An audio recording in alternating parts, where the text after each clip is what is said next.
দেখো, কাল আমি কচু তরকারি করেছিলাম, কচু শাক রান্না করেছিলাম আর কি। মানে ডাঁটাগুলো রান্না করেছি, পাতাগুলো রেখে দিয়েছি। আজকে চিংড়ি শুটকি দিয়ে পাতাগুলো বাটা করব। তো পাতাগুলো আগে রসুন, কাঁচা লঙ্কা, টমেটো, শুকনো লঙ্কা, একটু জিরে ফোড়ন দিয়ে একটু ভেজে নিই। দেখো, কচু পাতা বাটা হয়ে গেল।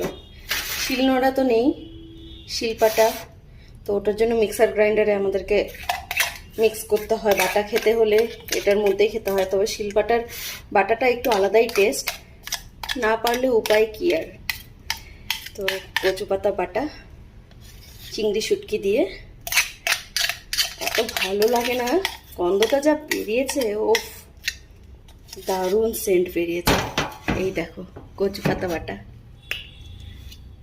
দারুণ দারুণ। আজকে যা খাওয়াটা জমবে না, দেখি।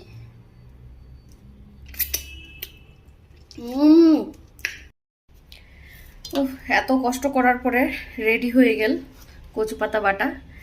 কচু পাতা বাটা দিয়া তাহলে ভাত খায় দেখো কেন হয়েছে।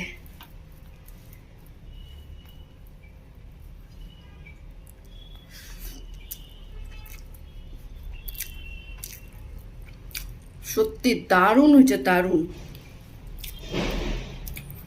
মানে এত টেস্টি হয়েছে কচু পাতা বাটা।